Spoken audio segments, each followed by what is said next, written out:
Today, in the media conference with Lal Goel, which is brought to you by V4 News, Global TV, V4 Stream, news गांव से संवाद सरोकार news Malnadu TV organ donation india foundation and gyan. Our endeavor is to enlighten you with the current topic, and today's topic is not only relevant, but it's a very important topic. And the topic is the pursuit of happiness. खुशी खुशी खोजने वाली दुनिया. खुश रहने से सब होता है, दुख तो आफत भारी है. खुशी खोजने वाली दुनिया देखो तो दुखी हारी है. चाहत तन की, चाहत मन की, चाहत सबको है धन की. तन मन धन के इस फंदे में बंधी ये दुनिया सारी है. खोज रहे हैं खुशियां लेकिन भूले हंसना मुस्काना. खोज खोज के प्यार हृदय का ली सबने बीमारी है. खोज रहा है तू क्या बंदे, अपने को तू खोज जरा. जब अपने को पा जाएगा खिल जाए फिलवारी है. धुन बंशी की टेर रहे हो, सुन लेना तुम स्वर अपना. सुनना जो संगीत चाहते हर धड़कन में जारी है. पी लो अपने आंसू सारे, औरों को बांटो खुशियां. देखो प्यारे जीत लुटाकर यह मस्ती की यारी है. गजल विरह की गीत मिलन का सुन सुन के क्यों थक जाता. गीत रचे जब मत वाला तो गजल बने वो न्यारी है. And as usual, every day, this poem, short poem, is written on our topics. Every day is new topic and new poem, short poem is been written by Mr. Paramatmanand Pandey Matwala. He is the president of Utho Jago Foundation. He is a journalist and farmer. Thank you very much, Paramanand Pandey Matwala ji. Happiness is not a goal. It is a byproduct of a life well lived. If there is one thing that can be said about happiness, it is that it is a wholly and utterly subjective. What makes one person happy picking flowers on a sunny day perhaps may make another person decidedly unhappy. Some believes that happiness is the natural state of humanity, as humans are drawn by the forces of pleasure and repulsed by pain. Exactly what gives that pleasure again varies widely. Researchers believe that the accumulation of wealth is a major source of pleasure. Material gain in the forms of money, property, and personal possessions is not the only way people pursue happiness. In one poll, it was found that people who were married, no matter what their income level was, were happier than single people. Things like new cars, large houses, and extensive portfolios, along with having a family and friends, make us happy to varying degrees. It is up to the individual to determine what makes him or her happy. The pursuit part, however, is a different story. Because happiness was widely considered a natural state for humans, it was believed to be what God intended and therefore deserved protection. The words proximity to two other natural rights, liberty and life, demonstrates happiness just as important. The legal and social frameworks provided by the Constitution are meant to create that protection. The path to happiness must be unobstructed as long as it does not interfere with another's happiness. The term happiness is used in the context of mental or emotional states, including positive or pleasant emotions ranging from contentment to intense joy. It also used in the context of life, satisfaction, subjective well-being, eudaimonia, flourishing, and well-being. Since the 1960s, happiness research has been conducted in a wide variety of scientific disciplines, including social psychology and positive psychology, clinical and medical research.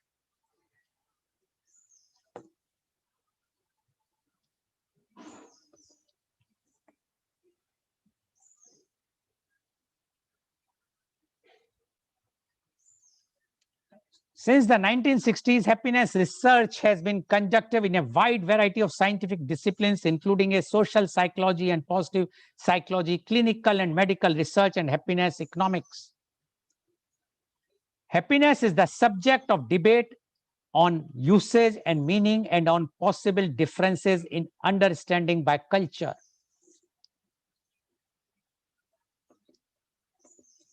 The word is mostly used in relation to two factors: the current experience of the feeling of an emotion, such as pleasure or joy, or of a more general sense of emotional condition as a whole.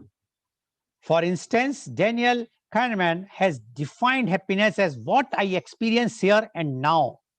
This usage is prevalent in dictionary definitions of happiness. Raoul Van Horn has defined happiness as overall appreciation of one's life as a whole.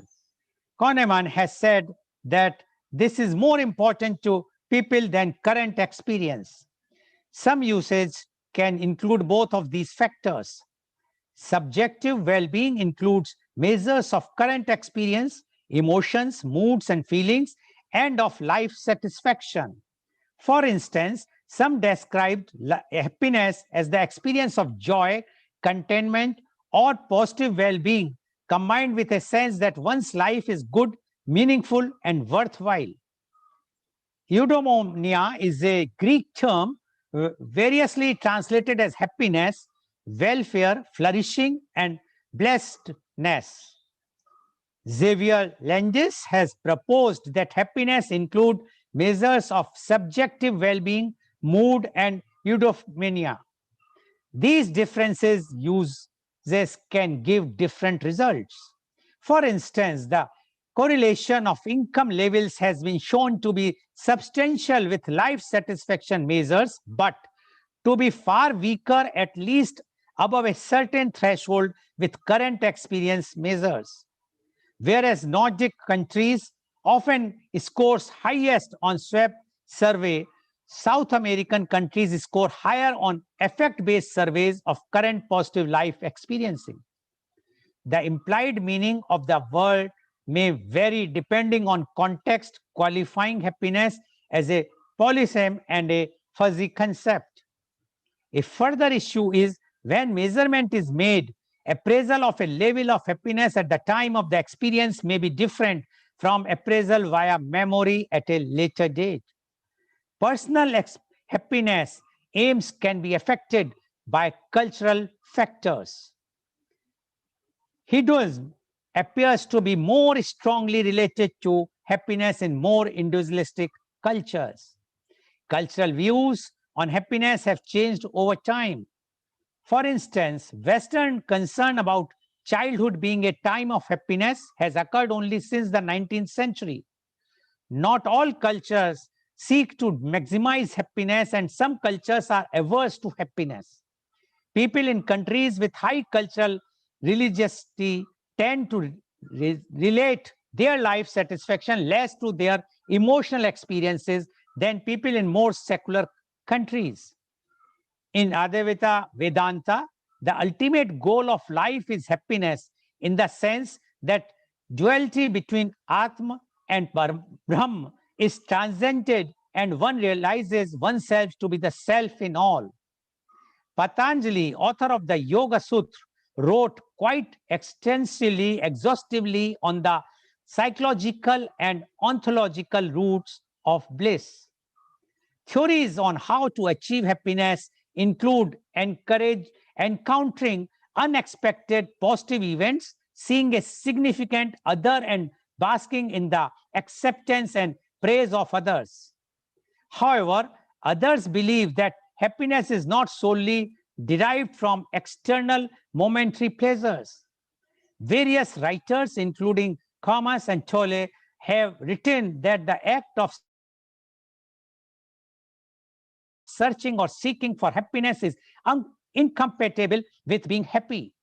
John Stuart Mill believed that for the great majority of people, happiness is best achieved and pleasant rather than striving for it directly. This meant no self-consciousness, scrutiny, self-interrogation, dwelling on, thinking about, imaging, or questioning on one's happiness. Then, if otherwise, fortunately, circumstanced, one would inhale happiness with the air you breathe. June Gruber has undertaken studies suggesting that seeking happiness can have negative effects, such as failure to meet over high expectations. Its Moss has shown that the more people strive for happiness, the more likely they will set up too high of standards and feel disappointed. India has ranked at a dismal 144th as the United Nations on Friday released its World Happiness Report. A total of 156 nations were surveyed. India scored 3,573 points, ranking lower than Pakistan, which secured 5,693 points, ranking 66 out of all the countries surveyed. In the 2019 Happiness Index, India ranked 140, slipping 4 positions compared to last year. Meanwhile, Pakistan gained a position in the ranking compared to the last year's report. Finland secured the first rank, rated as high as 7,809 points for the third consecutive year.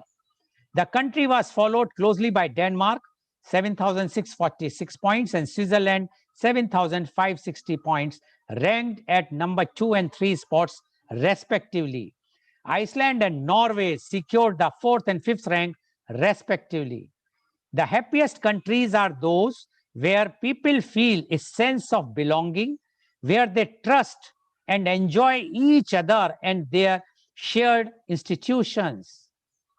There is also more resilience because shared trust reduces the burden of hardships and thereby lessens the inequality of well being. And to discuss today's very, very important, relevant topic is the pursuit of happiness. We have a very elite, experienced, learned panel with us. I would like to invite my first guest, and he is Dr. C.V. Anand Bose, IAS. Dr. C.V. Anand Bose, IAS, is one-man expert commission on labor to prepare an action plan for the welfare and development of the workforce in the context of COVID-19. He was former head of disaster management, Government of India, and Central Job Relief Commissioner, Government of India. He is also the principal advisor, Government of India Heritage Project. He was the vice chancellor of National Museum, University of Delhi. He has authored 40 books in English, Malayalam, and Hindi, including novels, short stories, and essays. 4 of his books have become bestsellers. 4 books on Vastu and architecture and 1 book on housing received prestigious the Sharjah International Book Fair Award. Dr. Bose is an housing expert, innovator, writer, orator, and visionary. The path-breaking institutions set up by him, such as Nimriti Kendra, Building Center, District Tourism Council, and Habitat Alliance, have been replicated at the state, national, and global level. He was the head of the prestigious Supreme Court Committee on the Treasures of Sri Padmaswamy Temple. Dr. Bose addressed United Nations General Assembly and specialized sessions 5 times on various international issues. Dr. Bose is a recipient of 31 national and international awards, including United Nations Global Best Practice Award. He also received prestigious Jawaharlal Nehru Fellowship. Kerala government termed him Lord of Ideas. Former Prime Minister Manmohan Singh ji called him inspired civil servant, and our Honorable Prime Minister Mr. Modi called him man of ideas. And to discuss today's very, very important topic, the pursuit of happiness, I welcome Dr. C.V. Anand Bose and I want that Dr. Bose to give his thoughts on this topic. Dr. C.V. Anand Bose, IAS, please. Can be turned into a cause of unhappiness and vice versa. If you change your mindset, this is possible. Here is a selfish giant who turned unhappiness into happiness. Once upon a time, long, long ago, no one knows how long ago, there was this giant. He had happiness, a huge garden, house, which he had sold. There was a crowd around the house. He asked, what's happening here? They said, a treasure has been found inside the house. Happiness is like this. It is very much within you, within me, but we hunt for that treasure elsewhere. In some cases, acquisition of many things gives people happiness. To some people, renunciation gives happiness.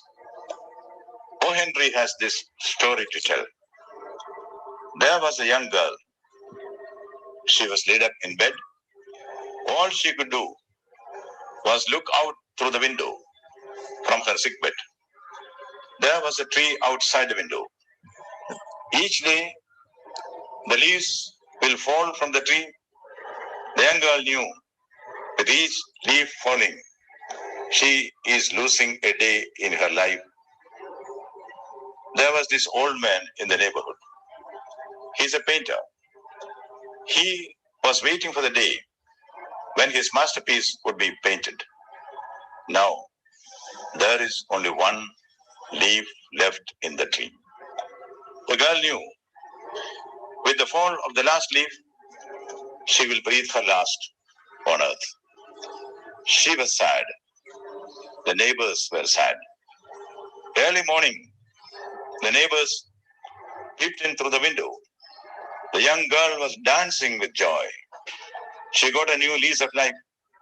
The last leaf has not fallen. The last leaf has not fallen. The neighbors saw under the tree an old man lying dead. That was the painter. The whole night, he painted the last leaf of the tree. That was his masterpiece. He sacrificed his life to save the life of the girl. He found happiness in supreme sacrifice. The Indian sages teach you to find happiness within you.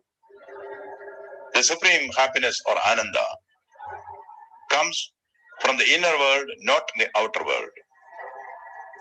Here is a king who wanted happiness. The ministers advise him, wear the shirt of a person who has no worries in life. The king's men searched for such a person within the kingdom. There was no one without worries. Finally, they found a beggar on the wayside. The king's men asked him what worries he had. The beggar said, I have no worries. I have no money or wealth. So I am not worried about thieves. Somebody gives me something to eat. That is enough for me. I am happy. The king's men knew, here is the happy person. The king can wear his shirt and be happy. They asked the beggar for his shirt, and he replied, I have no shirt. When you feel you have found happiness, it still eludes you. Then how do you find real happiness? There is a belief that there is a goddess who resides within your forehead. Her name is Tatha Astu, which means let it be so. If you feel I have money, I have wealth, but there is nobody to support me, nobody to love me, nobody to help me, I am sad, I cannot be happy. The goddess within you will say, Tatha Astu, let it be so. But if you feel I have only limited needs, my family loves me, I know God will protect me, I am happy. The goddess within you will say, Tatha Astu, let it be so. It shows happiness is within you. You make or mar your own happiness. If it all depends on your perceptions. Once Socrates was asked by a young man, Sir, how is Athens? Typical of himself, Socrates asked a counter question, catechism. Where are you from? I am from Crete. How is Crete? Stupid place. People are nasty, selfish, brutish. It's a hell. I'm not at all happy. there. Socrates said, Athens is also like that. Another young man came to Socrates and asked, Sir, how is Athens? Socrates asked a counter question, where are you from? I'm from Crete. How is Crete? Beautiful place. Beautiful place. People are so affectionate and selfless. It is heaven upon earth. I'm very, very happy there. Socrates said, Athens is also like that. You know, Athens remains the same. It is a perception of people that changes. Similarly, happiness is there.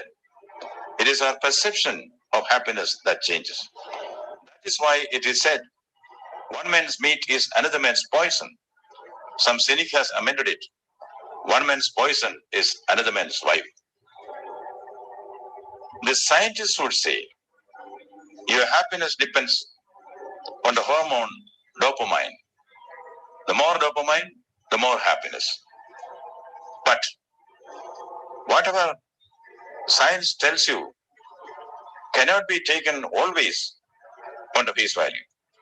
Science has shown that the mere act of smiling can lift your mood, lower your stress, boost your immune system, and possibly even prolong your life. As doctors say, a smile spurs a chemical reaction in the brain, releasing certain hormones, including dopamine and serotonin. Your cause of happiness can be turned into a cause of unhappiness and vice versa. If you change your mindset, this is possible. Here is a selfish giant who turned unhappiness into happiness. Once upon a time, long, long ago, no one knows how long ago, there was this giant. He had a huge garden full of flowers all the time. Once he saw children of the neighborhood had sneaked into his garden. He did not like it at all. He drove the children away. He put up a huge stone wall around the garden and wrote, trespassers will be prosecuted. Came spring, there were flowers all around, but not a single flower in the giant's garden. The giant was very unhappy. Once he saw flowers blooming on a tree, he ran down with excitement. He found that the children of the neighborhood had again sneaked into his garden. They were perched upon a tree. The tree welcomed them with bountiful flowers. Seeing the giant, the children ran away in fright. The flowers also fell on the ground. The giant knew the meaning of it all. He took a big axe and destroyed the stone wall around his garden. He said, flowers are beautiful. Children are the most beautiful flowers of all. The giant realized the cause of his unhappiness has now become the cause of his happiness. Giant or beggar, king or sage, we should learn how to find happiness from within. And now, the primordial question, what is happiness? Here is Franklin D. Roosevelt, who is on record. Happiness lies in the joy of achievement and thrill of creative effort. Bertrand Russell, who is concerned with the conquest of happiness, he is dinning into our ears. If there were in the world today, any large number of people who desired their own happiness more than they desire the unhappiness of others, we could have been a paradise in a few years. Yes, happiness lies within you. Just pick it out. Thank you.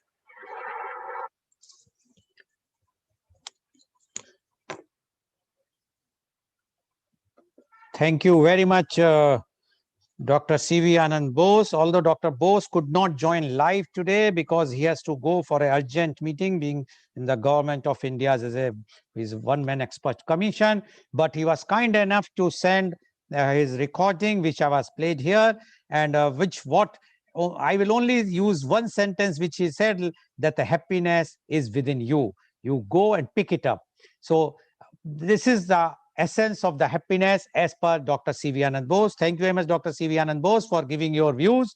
Now I would like to invite my next guest, and he is Yogacharya Swami Shri Venudas. योगाचार्य स्वामी श्री वेणुदास जी, आपका बहुत बहुत स्वागत है हमारे show में. Yogacharya Swami Sri Venudas is an eminent international spiritual poet, singer, and musician. He was born in Kerala and now based in Paris since 1996. Swami Sri Venudas ji has been teaching across Europe.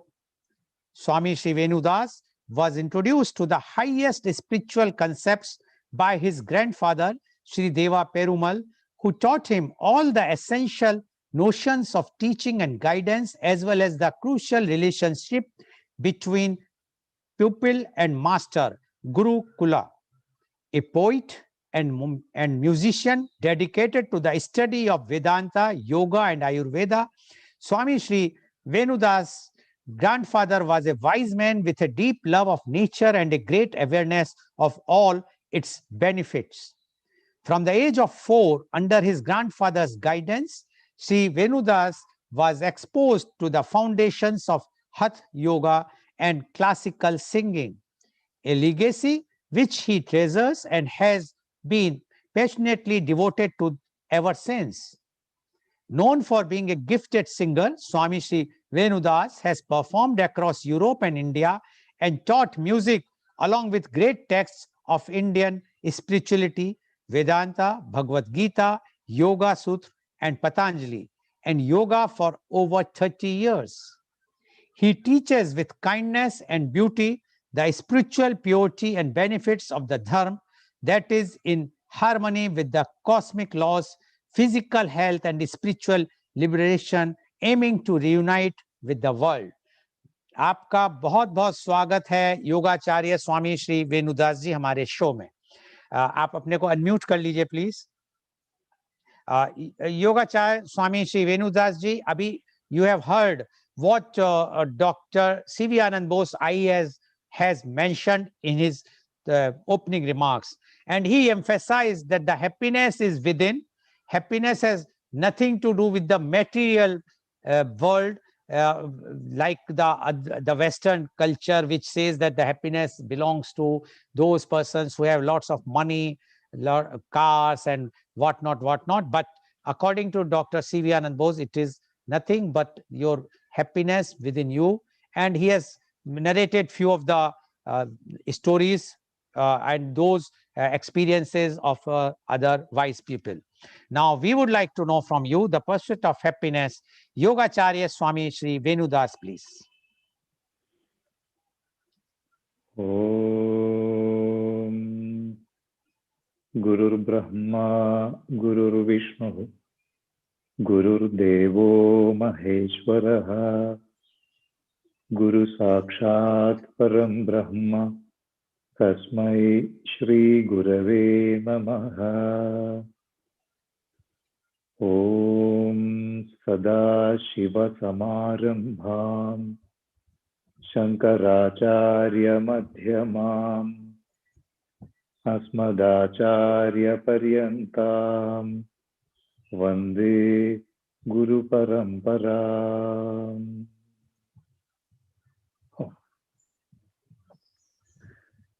It's been such a lovely occasion to listen to our Bose-ji, Anand Bose-ji. As he mentioned in his speech, happiness is within. It is a beautiful and accurate dimension of happiness, and he explained what is happiness means as well. He was nourishing and narrating very well. According to Patanjali Yoga Sutra, in Sadhana Padam 30 and 32 verses, we can see there is description of Yama and Niyama. In Niyamas, Yama is social code. There are 5 things that we have to respect in association with our social life. And niyamam is a personal code that we have to maintain and respect individually.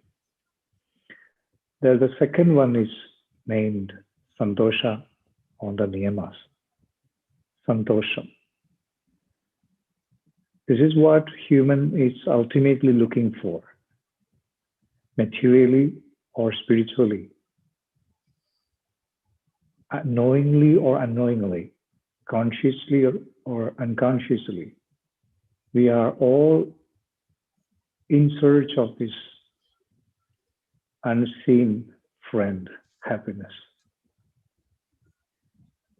But very funny thing is that generally human being is looking for his happiness externally, is vagabonding here and there in search of happiness. But he thinks, I will find it one day, either in laboratories or in the ashrams or in various sort of pleasures that I can perform along with. Nevertheless, disappointingly, often we don't find the happiness. All the happiness that we find, it is not complete or fulfilling, not enough. But it's not human's fault that he's doing that way, because to know this world, we have few help from the nature. It is our indriyas, our sensory organs, internal and external, and the indriya bahindriya. They are all opened externally towards external world. Our all karanas, bahya karanas and the karanas, they are all open outward in search of subjects we call vishayas. As far as we get interacted to this world, indriyas are always in association with these pleasures from external. And we think this is reality. Little by little, we forget the ultimate goal, the true sense of life. We forget it. And we are still keeping on running all around in order to get this incomplete desire to be fulfilled. I just remember a little story that I used to listen when I was a little boy. Story goes this way. There was a young boy, an orphan, abandoned by his parents and the society as well. He was born blind. No way to survive and to live his life properly. He used to go to the market every day, sit on a corner, put his hat over there. And there was just a panel written, I am blind, help me. Of course, as we all know, most of the people don't have the time to see such things. We are very busy. Busyness itself gets busy these days. People could not see him correctly in this heavy crowd in the market often. Sometimes he gets few coins, sometimes he doesn't get.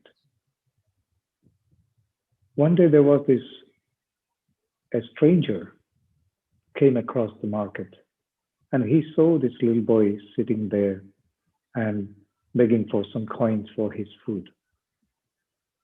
Of course, he has donated, shared some of his coins to this boy. But what he did, he took this little panel, erased what was on it, and put it back. That day, This little boy had the most immense collection of money and other gifts ever than before. And at the end of the day, this gentleman, the stranger, came back, and boy could listen his footsteps. He asked, "Please, mister, stay over. Help me. What did you do on my little signboard? I know you have done something on it." He said, "Oh, nothing else, nothing special. I just erased what you wrote on it or somebody wrote for you, and I wrote another sentence on it." Boy was so curious. Yes, what was the sentence? What is the sentence now? The man said, "It is a beautiful day, but I can't see. Before it was, I am blind, help me." We can't see such things. We need a hit often to open our heart to see the reality. When we are very much sad, when we pass through an agony, we see the God immediately. We kneel down immediately to pray and to ask for boons. When we are having some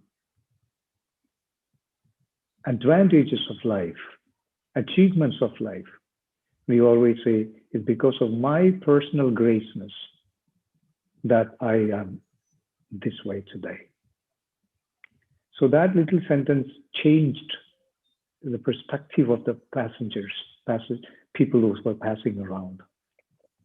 It rang a bell in them. So here, as our Ambodji said, happiness is within us. It is there always, as if a full moon covered by the clouds. All we need, the cloud to be away. It's easy to preach very well, but we are the one who face the reality. When we are sad, when we are confronted by the realities of life, our inner happiness fade and fade and fade. There, what we can do, there is a verse in Patanjali Yoga Sutra, Heyam Dukkham Anagatam, which means one must be able to destroy the sadness which is not yet there. I always love this phrase. Very simple. Heyam Dukkham Anagatam. One must be skilled enough, one must be prudent enough to recognize and destroy the sadness which is not yet there. Then that sadness is the cloud. As soon as this sadness goes away, the ultimate happiness, which is our Swarupa, our nature is happiness, Anandam. We all touch that every single day when we sleep so deeply in Sushupti. We are Anandam. We don't have any other consciousness about the material factors. There we are an ultimate form of unmatched. We cannot compare with anything. That Anandam, extreme blissfulness is still there. We touch that every single day. But during the day, when we are awake in Jagrat, we are in association with the plenty of innumerable subjects that which revolves in the mind. So we can say cleaning up the mind will reveal the happiness. Chittasya shuddhaye karma. Ultimate purpose of karma is to clean up the mind. Yoga, Patanjali Yoga Sutra starts itself that way.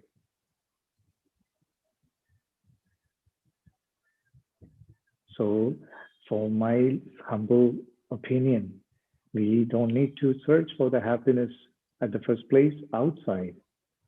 We have a treasure within us. Let us find where it's hidden. Once upon a time, I'll conclude. I think I am about that. No, please go ahead. Once upon a time, There was a time the gods and the human lived equally. Both had the same graceness. They didn't have any separation. They were living together as the same status. But there was a little difference that gods have got godness. Human did not have. So after several centuries or several time of good service, human was now deserving the godness. They are obliged to share the godness with the human being. Suddenly, gods assembled and said, no, that is not good. If you share our godness, our mighty godness to human being, they will misuse it, they will abuse it. Not only that, we will not have our chair anymore. So what we can do, let us hide this godness from human being. They were searching for the places to hide. Somebody said, oh, we can just throw that into the sea. Another god said, no, that's useless because they will create towns under the sea one day. That's not a good place to hide. Someone else said, no, we can make a huge hole on earth and hide it in a hole down. They said, no, they will also find, they will come there too for several researches and so and so, especially France. Then they said, okay, let's throw that in the vast, in the sky, somewhere in the emptiness. No, they will come there too. They don't have any place to hide. Finally, after several days of conferences, one came up with an idea. Here I have an idea. What is that? We can hide this graceness, godness into the heart of human being itself so that they will never ever find it. That's what happened. We all have that right in the middle of our heart. So my humble opinion is that just need to reveal what we are actually. Parama Purushartham. We have to head all our karmas towards that Parama Purushartham, the ultimate goal of life. Dharmam, Ardham, Kamam, Moksham. Liberation from all this revolving interaction of life. Still we can have it, but not to be attached by that. As if that you cut a jackfruit. There is a sap which is so sticky. It's so difficult to separate that from the knife and the hand itself. But if you have a little bit oil on the knife and the hand, you can have the fruit so enjoyably. So that's my humble opinion. Namaste. Namaste ji. Thank you very much, Yogacharya Swami Shri Venudas ji, for giving such a inspirational, I will say, full of happiness, your opening remarks. And what Swamiji has mentioned is very clearly that happiness is within. He also endorsed what Dr. Bose has said, but he has given few of the examples. And one instance which he has mentioned about a small blind boy who was begging in the street and writing that I am a blind, please help me. But he was not getting anything, very few coins he was getting. But once one fellow has changed the version and wrote that today is a beautiful day, but I can't see, he got many things. So the meaning of this is that if we change our outlook a bit, we can get the happiness, and the happiness is within. And he has also given an instance of the god, that one of the god has given godly things to the human being, and then it was decided that it will create a problem to how to hide from the humans, because it already came to the earth. And people suggested throw in the sea or throw in the sky or put it in a big hole. But ultimately it was decided, why not to hide in the heart? And ultimately found that people are not searching inside. Now, this is what the happiness. So happiness is there. One has to look inside and find where is the happiness. And once you are happy from inside, definitely you will be the happiest person on the earth. Thank you very much, Yogacharya Swami Shivenudas ji, for giving your such a inspirational thoughts. I'm sure our viewers are very, very enjoying and listening and going to follow many things which you have told and which you are going to tell in the next rounds. Thank you very much, Yogacharya Swami Sri Venudas ji. Now, I would like to invite my next guest, and she is Miss Sri Kumari Ramchandran. Miss Sri Kumari Ramchandran is a renowned author, writer, and orator. She is a writer in the mainstream of Malayalam literature. She is a trained dancer and an accomplished singer. She bagged numerous trophies in the state level, school, college, youth festivals.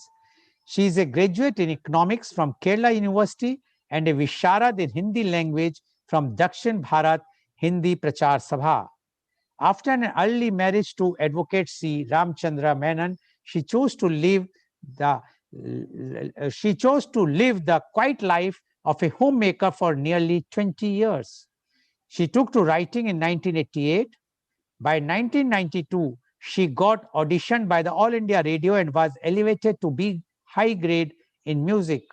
Since then, she has presented Sugam Sangeet and Bhakti Sangeet on All India Radio, Trichur and Doordarshan, Trivandrum. She has authored around 30 books spreading over a vast spectrum of subjects. She is an excellent orator and a columnist and a regular at television talk shows and debates. She has been actively involved in the socio-cultural activities of the Cochin city and holds a place of esteem. Welcome, Ms. Sri Kumari Ramchandranji on our show. Uh, you have heard Dr. C.V. Anand Bose as well as Yogacharya Swami Sri Venudas. And both have defined the happiness, that the happiness is within. And they have explained how we can even, we are not searching our inside soul. If we will search inside, we will find the happiness. Now, you are being a renowned author, writer, and orator, as well as a dancer. So you might have felt so many moments when you might have got the real happiness. Now, we would like to know from you the pursuit of happiness, Miss Sri Kumari Ramchandran, please. Please unmute yourself. Please unmute. Okay. Thank you so much for inviting me to be part of this media conference. Both Dr. Anand Bosji and Swami Venu Das have asserted how happiness stays within us. Dr. Bose exemplified how Berman, the protagonist of O. Henry's story, The Last Leaf, found absolute bliss in supreme sacrifice. And Swami Venudas said how even after the gods instilled godliness in him, man wandered in search of it, little realizing that it stayed within him. So now for my opinion, I think happiness is the elixir of life. Happiness is basically a state of mind which cannot be expressed or described in words. Happiness is the enjoyment of an absolute bliss, and this is the simplest way to define happiness. The degree of joy might vary from person to person. It is not necessary that things that accelerate me could make another one happy. I might not revel in things that rejoice someone else. That means everyone has to pursue his happiness in his own way. We will not find joy if we follow the path of a stranger. First of all, let me tell you that we must understand that human life is not a smooth sail. It is a trek across a mount strewn with sharp stones and thorns. We will come across more dips than ups during this journey of life. It is basically the premises that the happiness of the individual person is inextricably linked to the well-being of the humanity in general. Can we be happy in a family that is unsound and has no unity among its members? Can we be happy in a society which is troubled? Can we be happy in a state that is under the sway of anarchy? How can we be happy in a country that lacks peace? I would suggest that we should discern happiness in a panoramical dimension. According to Vedantists, I mean philosophers, real happiness is not in the senses, but above the senses or beyond the senses. And they say it is in every man. We have to delve into our own subliminal self and discover it. According to their exhortations, selfishness breeds unhappiness, and selflessness or magnanimity yields happiness. But ordinary intellect is not sufficient to imbibe the philosophy. We can only preach, philosophers can only preach, but only people with a higher level of intellect and a good acquaintance with the worldly affairs will have the wisdom to comprehend the Vedic philosophy, which is very, very deep. But then there is another source that enlighten us about happiness in a simpler way. Our epics, namely Ramayana and Mahabharata, would definitely help even the common man, even the illiterates, to discover the world of happiness. They teach us everything about human life. They tell us what to do and what not to do to be happy. As for me, I have always been imbibing lessons from them by repeated reading. They have helped me to cast off my inhibitions and grow up to be a woman of confidence. There were many sources, they were my sources of energy. Even today, they inspire me, they inspirit me. I have passed through many phases of lows in my life. But again, the epics helped me to tide over the unbecoming phases as easily as cakewalks. The epic did teach me to be optimistic. In Ramayana, we come across an elucidation by Rama on how even moments of sorrow can be converted into moments of great joy. For instance, when Lakshmana lashed out against the conspiracy of Kaikeyi and the cruel injustice that victimized Rama, Rama stayed unperturbed, for he had the mental equipoise to discern the situation with great composure.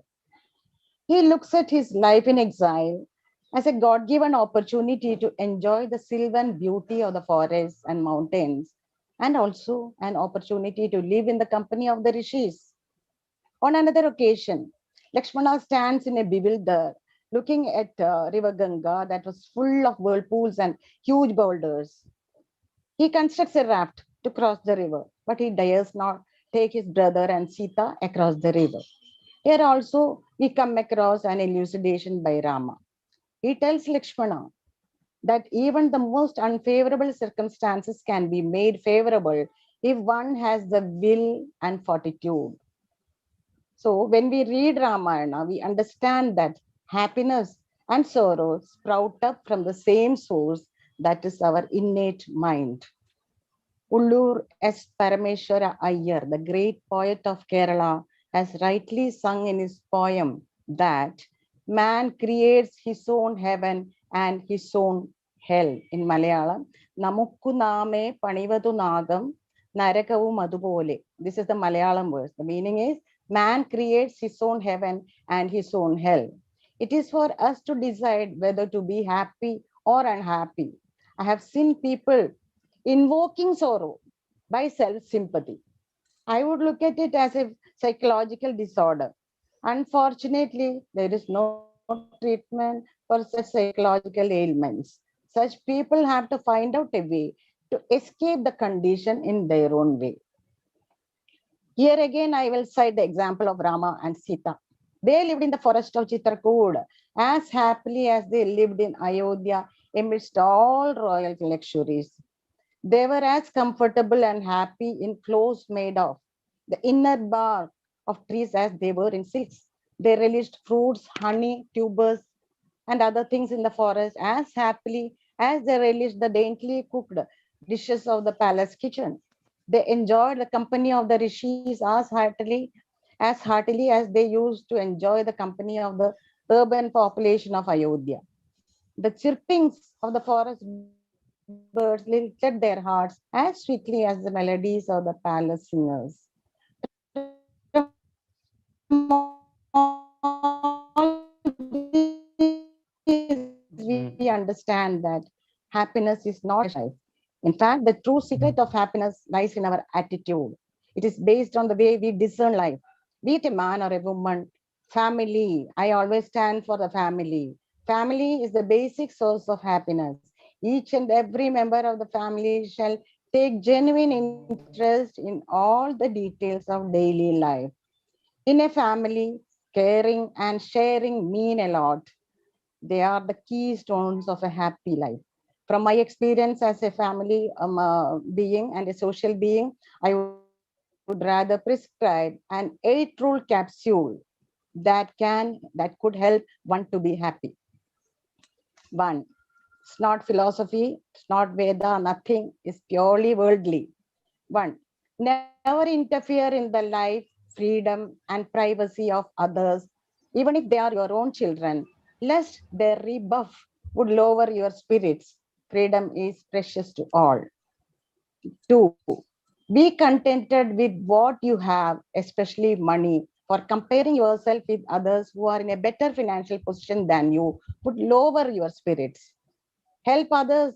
The third one, help others as far as possible in whatever small way you can, for it will give you a sense of satisfaction. To be of use to someone will give you a great feeling of gratification.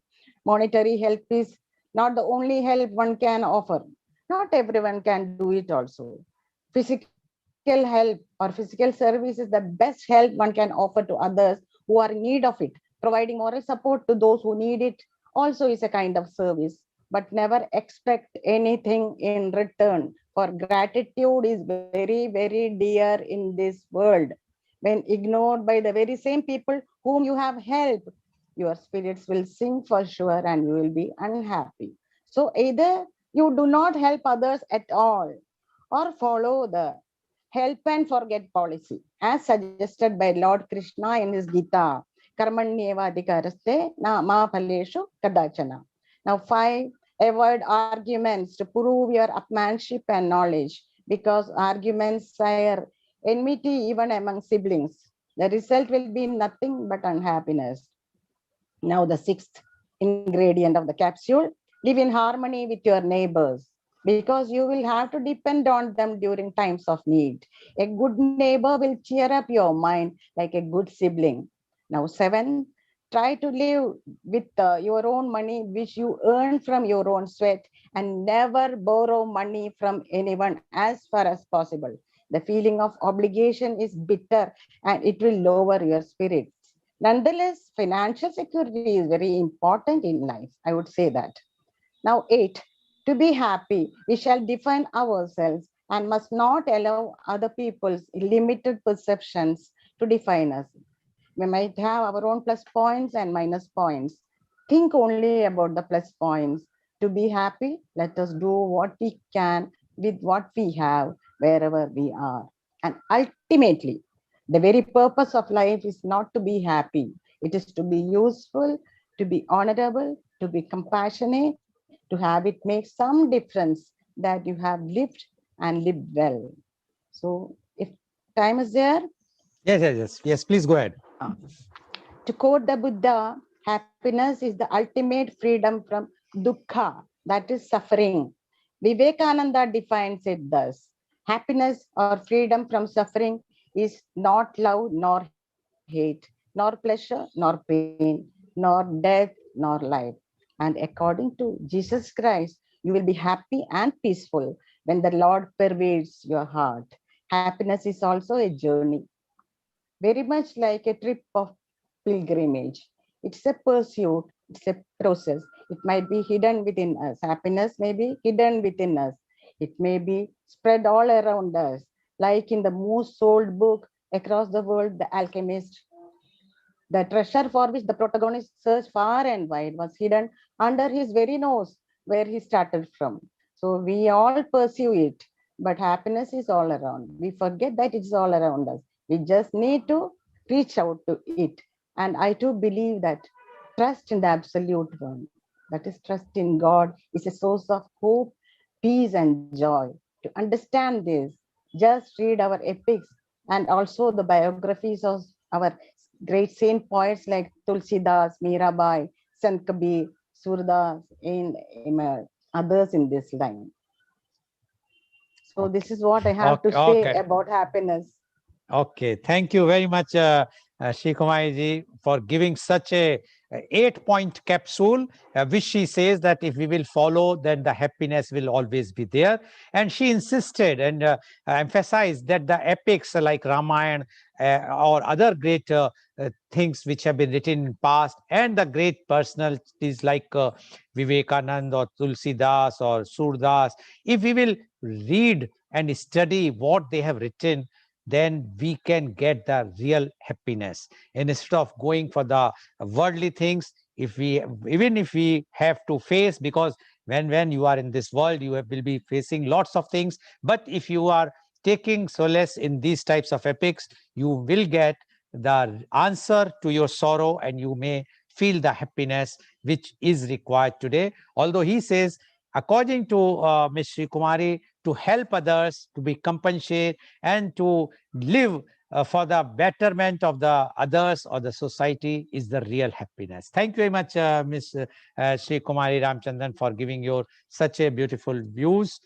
Now, I would like to ask the question to Dr. Bose, which I have already asked him, and the reply which he has given. So I am just asking, the question was, the Dr. Bose, we hear nowadays gross happiness index. Will you please enlighten us about this concept? And he has given this answer. It's not just a philosophical concept or a spiritual concept. Happiness falls within the realm of practical administration as well. Happiness has emerged on the central stage of governance. In 1972, the then King of Bhutan came up with a bright idea of gross national happiness. In 2008, this concept was enshrined in the Constitution of Bhutan. The United Nations recommended it to the whole world for adoption. In the World Economic Forum in Davos, the concept of happiness was accepted by the economists, and gross happiness index replaced gross domestic product, GDP. The world recognized there is something beyond the GDP. That is a gross national happiness. What is the gross national happiness? There are three pillars for it. 1, good governance. 2, sustainable socio-economic development. 3, cultural preservation. And 4, environmental conservation. These are the 4 pillars of the new concept of gross national happiness. This is further divided into 9 categories. 1, psychological well-being. Not economic development, psychological well-being. 2, health. 3, education. 4, time use. 5, cultural diversity and resilience. 6, good governance. 7, community vitality. 8, ecological diversity and resilience. And only 9 is living standards. Now, take for instance the success stories of 2 great billionaires of the world, the German tycoon Krupp and Rockefeller of America. Krupp rolled in money, and for his grand birthday, world leaders came from all over the world. But one person was conspicuous by her absence. That is Krupp's wife. She was not happy with the heartless wealth of her husband.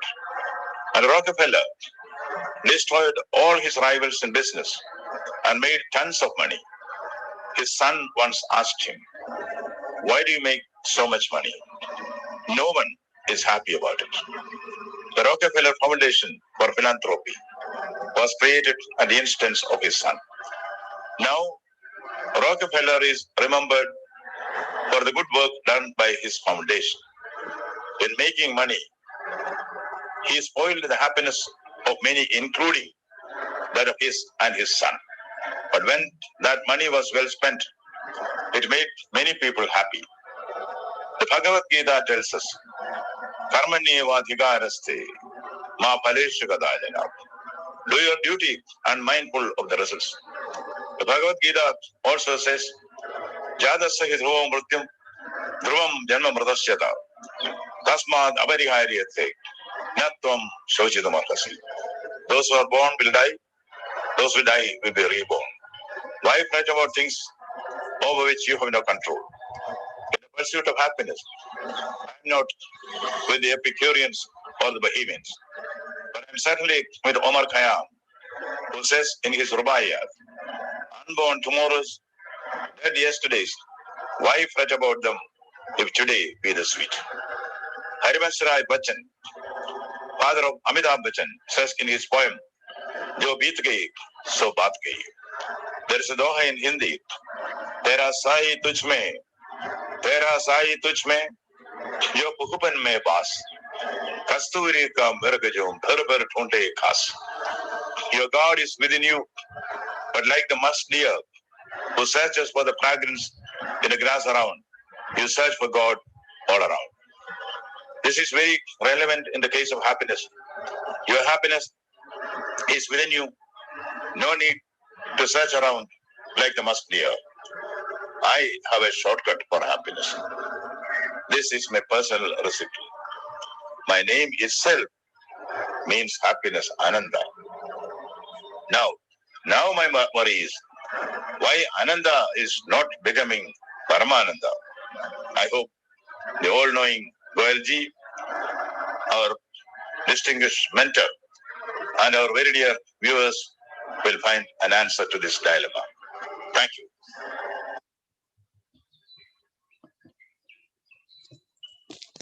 Thank you very much, Dr. Bose.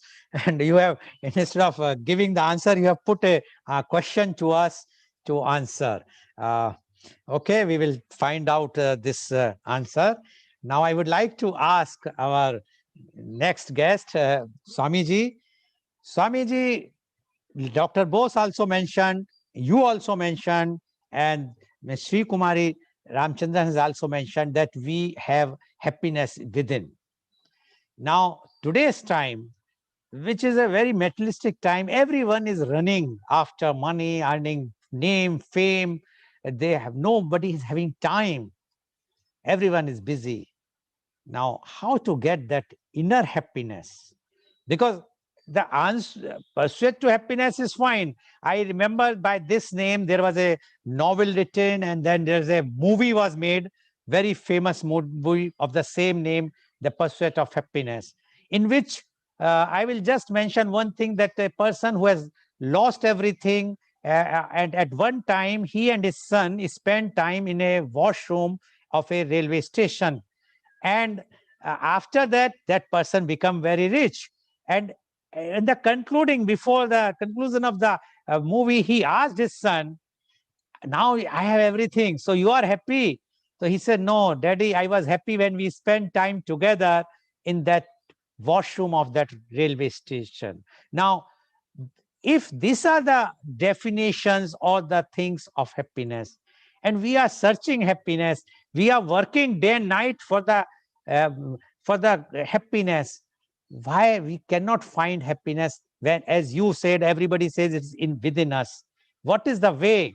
Can you tell us the way, so I can also pass the way to Dr. C.V. Anand Bose, so his name can be changed from Dr. C.V. Anand Bose to Parmanand Bose? Swamiji, please. Please unmute.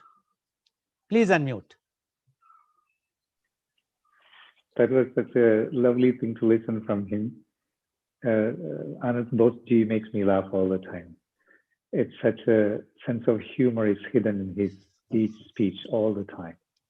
But his sense of humor leads us to a higher level of thoughts. That is wonderful, Ananda to Paramananda, that we are all looking for. So what I'm thinking, according to your question, is that human being, that we are known as human beings. I have a doubt, aren't we became human doings? Instead of human being, we became human doing. We are doing a lot of things. Every single day, we are uh, thrown away from this subject to the other subject, always. More doing than sitting somewhere and observing something. It is not happening. Also, we are losing the chances or the habits or the nature of laughter. Laughter is missing, I think. I remember an incident here in what happened in Paris. Years back, I was taken to a cinema to watch an Indian movie. Usually, I don't go to movies that much. Even though I love movies, I watch at home generally. But some of my students insisted on me, Swamiji, you must come and see this movie. It's made in your country. I said, that's the first reason I don't want to come, because the movies that is made for Europeans, I'm not appealed by that. No, Swamiji, you must come. So I went there in this movie. As you know, in Europe, you have to keep a certain silence in the movie, in the cinemas. So I went there, but I started laughing a lot. And at one point, I was interrupting the movie projection. They stopped the movie, and they came down to talk to me. Mister, please stop laughing, because the movie was called Lunchbox. I laughed a lot. Why? It was so spontaneous for me to laugh because it's in my language and I can listen. Others were having kind of breath, sort of pranayama. They were holding the Andhara Kumbhaga all day long, all the movie long. I could not stop laughing. So I think we are losing this chance of laughing, finding the reasons to be a laughing element in life. There, as an answer for your question, I would say a little reminder from our past ancestors, from gurus. Ayantam ayantam apekshaniyam, gadam gadam sarvam upekshaniyam. Ayantam ayantam apekshaniyam, gadam gadam sarvam upekshaniyam. Whatever the life brings to you, receive it with the most humbleness. Whatever is supposed to leave you, don't hold it at all. Leave it go. While you can have interaction with the life, you have to enjoy whatever there is. Life is very short time. But even though it's very short time, we can do a lot. Human has this immense power compared to other animals and other creatures. The choice. Our life is turning with the two alphabets actually. B, second letter, and D, birth and death. But there is another letter in between, which is C, which is choice. We have choice. So a proper way of using this power of choice will reveal the internal happiness which is hidden. Uddhared atmanatmanam, atmanam avasadayet, atmaivyakhyatmano bandhu, bandhuratmaiva, atmaiva ripudatmana. We are our own enemy and the best friend also. Be the best friend of ourselves so we can be friend for everyone. बहुत धन्यवाद. Thank you very much, Swamiji, for giving such a beautiful answer. And I'm sure that we would like to follow what you have said, and our viewers would like to do that, so that at least the happiness should come out. Now, my question goes to Ms. Sri Kumari Ramchandran ji. When people from other countries are coming to our country, as you say, we have so much great persons, and we have, for solacing for the peace and happiness.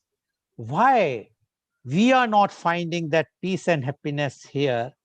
Our index, global happiness index, is 144th. So why it is happening? Why we are not getting the advantages, as you have mentioned about EPIC and all the great persons we have here, and we have to the foreigners, the foreign people are coming to our country, whether they are going to Rishikesh, Varanasi, Mathura, Vrindavan, Kashi, or wherever they find those happiness and peace. Why we are not, you ourselves are getting that happiness and peace in our own country and making our country more happier than other countries, and not at the 144th position out of 156 countries, which is very, very pathetic. Ms. Sri Kumari, please. Please, yeah. I'm sorry, I didn't hear the first part of your question. So Something went wrong with the connection. okay, I will So tell you. I will tell you no, the. I'll manage. I'll Okay. manage. I think I can Okay. manage. Okay. I think you asked that why people from the other countries are coming to India in search of happiness. I believe that it is basically because of the culture and heritage for which India is known for. Over the ages, she has been looked upon as a guru. I have told this even before.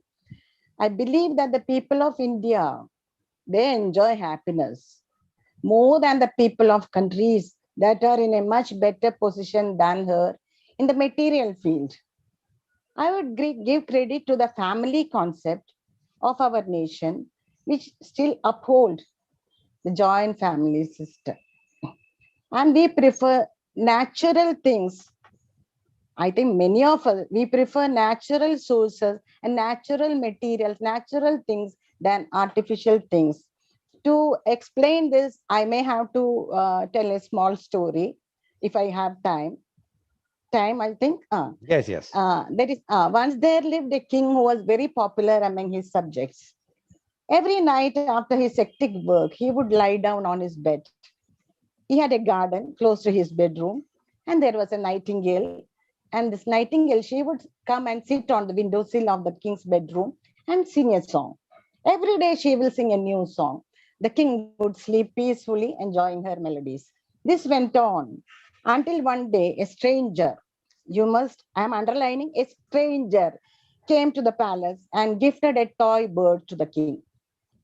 It had gem-studded body. The whole frame of the bird was full of gems, and a ruby adorning its crest. And he told the king, just press this button on its rear, and this bird will sing non-stop. The king was very happy. The bird is going to sing non-stop. So he took the mechanical bird, the toy bird, to his bedroom and lay on the bed and press the button on its rear. And lo, it began to sing. It was a good song. So the bird was singing. When the nightingale came, she saw that the king is snoring off in his bed. She left with a sunken heart.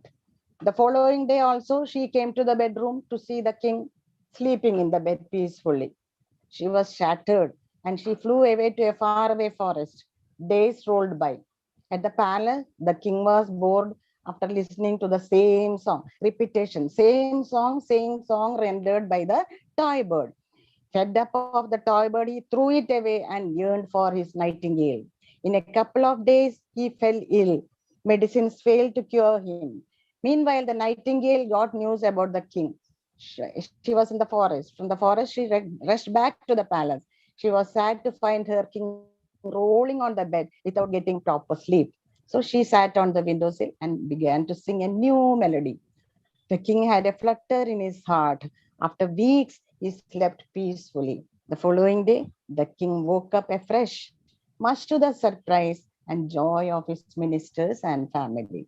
The king told them the truth and said, my nightingale is back. So I found my joy in the nightingale. So there is a moral in this story that we seek better or new pastures of joy, ignoring the worth of what we have within our reach. So let us follow the philosophic precepts of our land and seek happiness in our own self. I think the precepts of our acharyas are the best precepts to seek joy. Thank you. Thank you very much, Shikmaiji, for giving such a good, I must say, the way you have explained, and especially by giving the story, our viewers might have also enjoyed, and they might be enjoying the happiness. And you mentioned about the singing and the song. And now, I would come back to our Yogacharya ji, Swami ji. Dr. Bose, when I spoke to him, he told me that the Swamiji sings very beautifully and he is very big fan of your singing. I think I will not complete this program unless you will sing something which will be definitely giving happiness to all our viewers. So I request Swamiji to sing whichever language you want to sing. If although you said that you are singing in different languages, so whichever language you feel like, so we would like to hear that. Swamiji, right. please. Namaste, namaste. He has overestimation on me. Well, it's early morning here, so I will not sing a huge thing, but I can sing concerned to our subject as well. Some slokas from Narayaniyam. 2 slokas from Narayaniyam, please.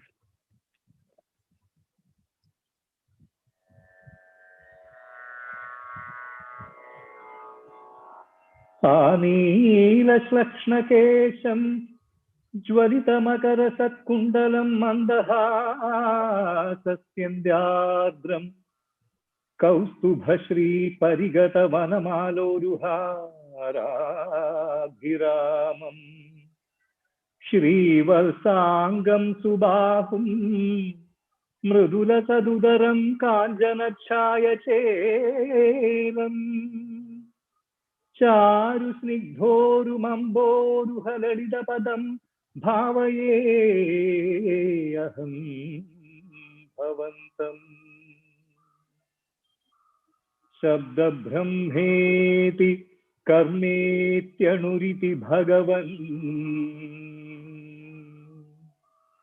कालयित्यालपन्ति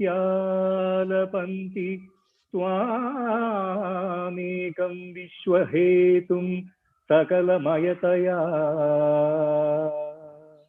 सर्वधा कल्प्यमानम् वेदान्त्यैर्यत्तु गीतं पुरुषपरचिदात्माभिधं तत्तु तत्त्वं प्रेक्षामात्रेण प्रेक्षामात्रेण मूलप्रकृतिविकृतिक्री कृष्ण तस्मै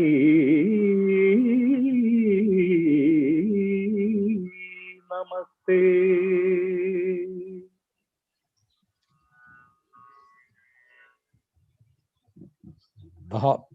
बहुत बहुत धन्यवाद. Thank you very much, Swamiji. Such a nice and melodious voice you have. So I can very well say the Dr. Bose not over estimate or over expected, but rather you are underestimating yourself. It's not like this that you are really having such a beautiful song voice, and you are singing in such a good, in a sur. I will say that there is nothing which can not make you, and now that is why you are such a renowned person and a singer and a musician. Thank you very much. So today you have seen how the pursuit to happiness, which is within us, the happiness is within us. We have to find out, but only thing is, for that one has to look inside. And as Dr. Bose mentioned, it is within us.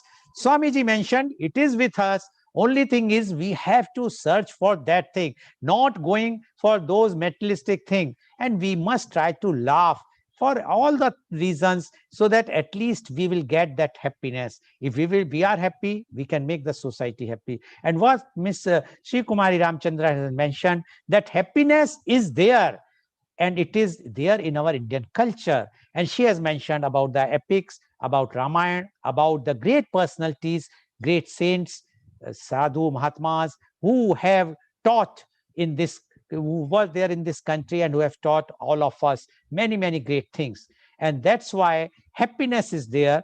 Only thing is, we are becoming, our civil society is becoming more materialistic, and that's why the happiness index is going down of the country. So if we have to see that our country should come up and to be the global leader, even in the happiness index, we must be happy ourselves. And if we all are happy, we will keep everyone others happy, and the country will be very, very happy. Thank you very much, Swamiji, for joining us live from Paris. I know it's very early. When our program started, it was 6 o'clock in the morning, and right now also it's not that late, very early.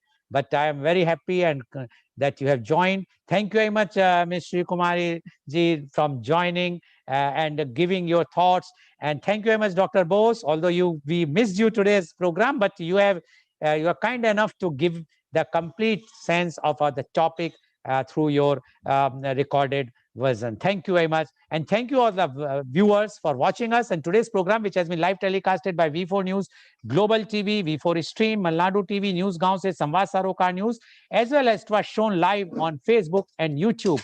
And our endeavor is to bring to you every day new topic. And tomorrow, media conference with Lal Goel at 10:30 a.m. The topic is cricket challenges and solutions. And our esteemed panelist are Wing Commander Arjit Ghosh, retired, renowned columnist and author, former Ranji Trophy cricketer and coach, Bengaluru. Mr. Grant Wade Jensen, provincial cricketer and coach, multiple Ironman finisher, Cape Town, South Africa. Dr. Kundan Kumar, renowned sports physiotherapist, physio, BCCI, BCA, Patna. And Dr. Suhail Ahmad Mir, President J&K Physiotherapist Association, Physio, Arunachal Cricket Team, Srinagar. Please tune in tomorrow for the media conference with Lal Goel at 10:30 a.m. Thank you very much and namaskar, Swamiji. Thank you very much and namaskar, Shri Kumar ji. And thank you, Dr. Bose, for